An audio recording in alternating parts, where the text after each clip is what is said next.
从前，王老先生有块地，当时他花了1000元买下这块地，在农地过上开心农场的日子，田种着。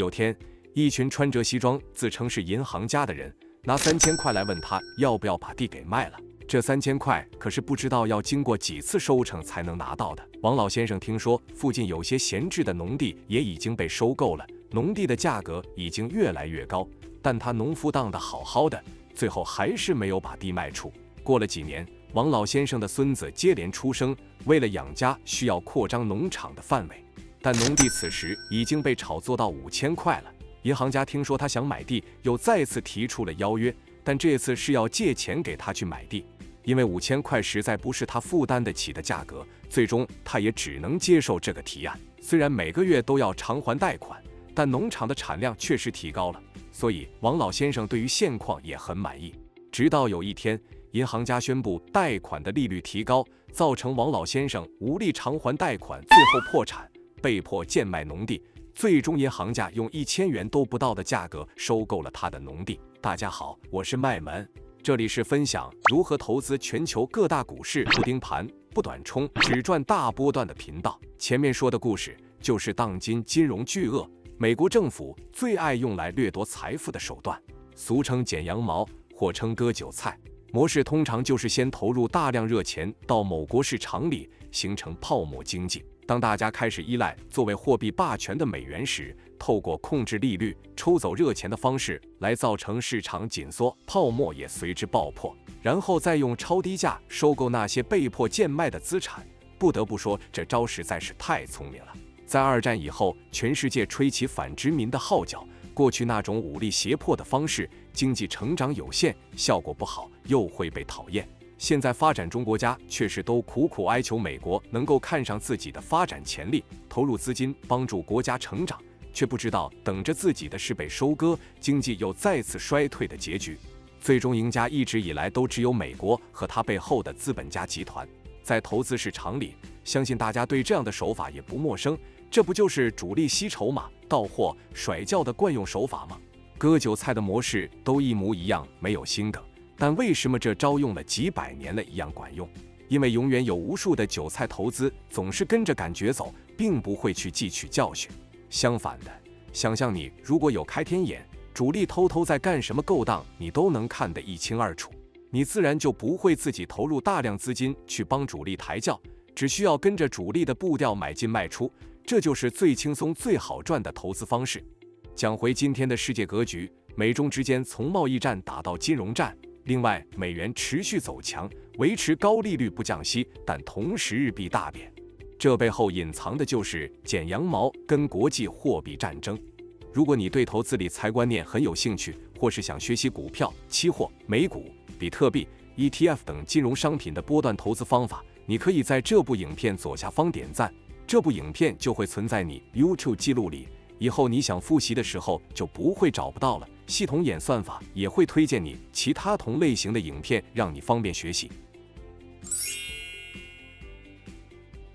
1970年代，美国正处在宽松的周期，将美元利率降低到非常低的水平。美国人满手现金，正在找寻下一个发财机会。当时的新兴国家开放各种优惠，吸引外资，资金需求大，成为了热钱的好去处。当时处于经济复苏时期的日本就是如此吸引了资本家们的目光。美国国内经济发展成熟，大家都很有钱，就代表工资必须上涨。原本请一个工人只要100块，现在变成200块，劳力有够贵的情况下，如果你是老板，又是发展劳力需求大的产业，像是制造业，自然会想往劳力低廉的地方去，尤其是汽车的制造业就一一转移到了日本。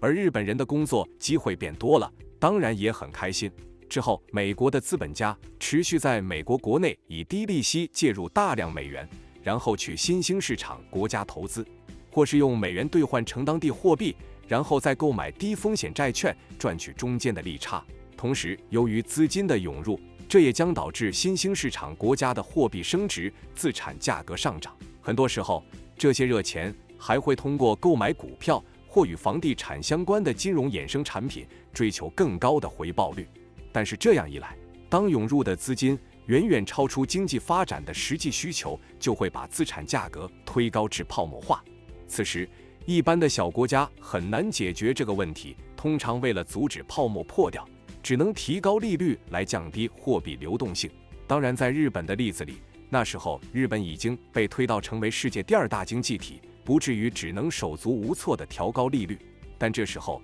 美国的贸易的逆差太严重，也就是进口的远比出口还多太多，美国已经过度依赖日本的产品进口。于是有了1985年的广场协议，强迫日元升值。如此一来，日本输出给美国的东西就变贵了。原本一台车只卖1万块，买的一样是 Toyota， 现在需要2万块才能买到，那我怎么不去买双 B， 还能装 B 呢？日本人因为已经富了起来，并没有那么担心，反而因为货币升值可以带着国内的资产一起升值，觉得这是好事。随后，两国之间签了美日结构协议，把日本投资市场的大门进一步打开，让双方都可以尽情炒股炒房。这时候，美国很贱的突然宣布升息，吸引日本人抢着把自家资产兑现成美元，好存到美国的银行里无风险收取高利息。美元因此需求量大增，不断升值。而日本在这波抛售之下，日本资产迎来第一波暴跌。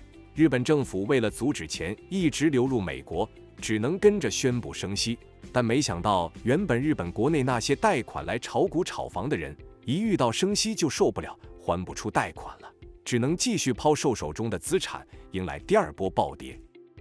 当一连串的暴跌完成，就是美国进场接盘的时候了。他们带着升值后的强势美元，轻松把日本人抛售的资产都收进口袋里，成功地完成一轮剪羊毛的程序。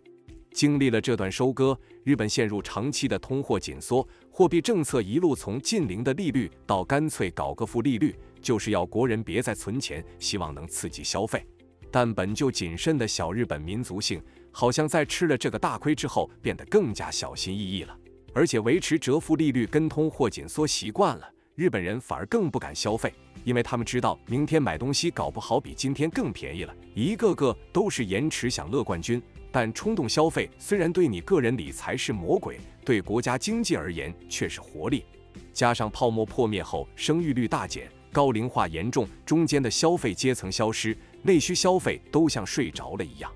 一睡就睡到了这2年。因为美国在忙着打通膨，升息升到天边，日元对美元的汇率一直跌，但以美元计价的各种原物料价格一直涨，导致了日本无法避免的物价攀升。日本央行过去怎么盼也盼不到的通膨，终于浪子回头。最后再帮大家复习一次剪羊毛的逻辑：资金从美国流向新兴国家，经过一轮泡沫滚大之后，资金获得了巨大的收益。假设投了1块美元，经过3年时间又赚了1块美元，你要回流的资金就是2块美元。可以知道，回流的美元会比流出的美元更多。在这个过程中，很多国家的外汇存底不多，只要资金一回流美国本土，一下子外汇存底用光，货币体系崩盘，整个国家经济一下子崩塌。今年全球的经济发展都可说是完全不符合经济学原理的运行。首先是美国的利率如此之高，照理来说通膨应该要逐渐落地，消费和就业也会被抑制。但跌破众人眼镜的是，美国的消费就业指数依然亮眼。原因不外乎是次贷危机后，美国政府深知浮动利率这个东西太危险了，于是房贷都改成了15年期、30年期的固定利率。而疫情期间，为了维持经济，打出低利率政策，许多美国人就趁着那时候买房，即便后来房贷要个8%、10%都无所谓，因为他们的利息早已锁定在3%。而已经买了房的人自然也不会想卖出，市场上供给少了，即便现在贷款利率变高了，有些地区的房价还不降反增。同样是疫情时期的政策，美国政府还大规模印钞，提供生活补贴，并扩大基础建设。这些效果都延续到今天，让美国人的怀里还藏着不少现金。再加上民族性使然，与日本人不同，美国人更加乐于消费和享乐，自然而然的消费就持续维持在高水准。而积极发展 AI 的过程中，也多出了不少就业机会。而且美国跟日本的利差摆在那，许多人选择向日本借钱，而后到美国投资，美股自然一路向上。当然，这些说的都还是2024上半年的状况，上半年就是很简单的大多头趋势盘，基本上有跟着我学习的同学都已经获利满满，准备过冬了。为什么说是过冬？因为对比上半年的直线上涨，下半年将会比较是横向的盘整盘，相对来说就比较难操作。我们前面靠着大波段已经把整年需要赚的钱都把握住了，接下来就不会像错过上车机会的那些人一样，以为公车要靠站了就急着踏出去，结果被撞得头破血流。我们只要耐心等候稳赚不赔的好机会再出手就可以了。回到日本这边，虽然在原物料涨价的带动之下，物价是上涨了，但日本央行仍然非常谨慎，不敢直接宣布通膨来临。就好像你等了好久的情人终于回来，你还会想咬自己一下，确认不是在做梦。一直到春斗，也就是日本最大的劳资谈判结束，确认到工资也跟着上涨后，日本央行这才正式宣布通膨回来了。这也象征着日本的货币政策要开始走向正常化，而第一步就是结束负利率时代。但过去日本升息似乎都会招致严重的后果。1989年日本升息，日本股市和楼市泡沫；2000年日本升息，网际网络泡沫；2006年日本升息，08年金融海啸。这一次，等待着我们的会是什么呢？至少我们先看到了升息之后，日元反而又贬值的状况，主要还是出自于日本央行太过谨慎，提出了低于预期的升息。但长远来看，终究会导致日元回流到国内市场，再加上日本的海外资产最大程度是在美国，如果美国没能在降息前找到金主来接盘美债的话，他原本在玩的那套用发新债还旧债的手法就不再管用了。这也是为什么现在美国急着逼中国买入美债的原因。过去这段时间里，世界上有3大资金水龙头，分别来自美国、欧盟以及日本。他们各自用大量印钞或量化宽松的方式，让资金灌入全球市场。现在已经都各自把水龙头先后关上，不止如此，还开始放水，让资金回流。美国现在在玩的就是险招，等着看自己跟中国哪一国的内在风险会先爆炸。关于中国内部的危机，我们已经在这部影片里说明过。美国自己的危机则是来自于：第一，疫情后有大量企业延续远端工作的模式，使得商用不动产的需求大幅下降。而今年约有1兆美元价值的商业地产贷款将会到期，到时候中小型银行可能又会遇到破产危机。而且，如同我们在这部影片中提到过的，那些中小型银行的烂账一堆，现金不足、债券折价的问题一箩筐。美联储有办法再出手救场一次吗？第二，当然还是美国政府自己债务重重的问题。美国的债务如今已经达到34兆美元的规模，等同于中国、日本、德国、印度、英国共5个大国的经济规模相加在一起。新债还旧债这招，如果没人陪美国继续玩下去，接下来的还款压力可想而知。其实这种贸易战、金融战更多是在比气场，谁更有底气，更有外汇存底，谁国内的经济体制比较好。不过前面也说过了，现在全球经济的走势是连经济学家们也只能高喊着莫名其妙的，除非你能掌握国家机密等级的内线情报，不然再怎么推导也都只是瞎猜罢了。但就如同我过去一再强调的，在大趋势发动前一定会有凶兆，那么我们只要学会找出 K 线图透露出来的蛛丝马迹就行，像是巨量星星的异常变动，控盘阶梯的筹码堆叠，彩色 K 棒变色的追价氛围等等，这些都不用吃中药调理，都能让你更胸有成竹地做出判断，解决你盘中发呆、反应迟钝的症状。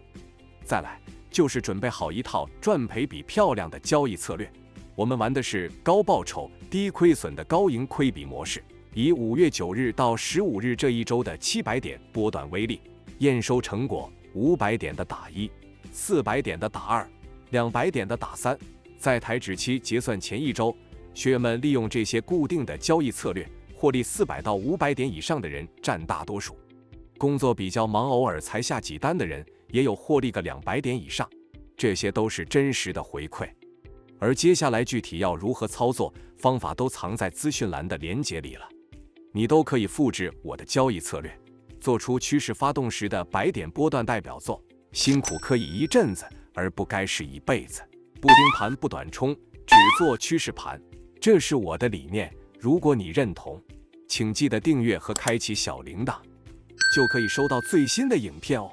当你达到财富自由，希望身边有人和你一起去游山玩水，提升生活品质。别忘了把影片分享给他，这样你自由且不孤单。我是麦门，我们下次见。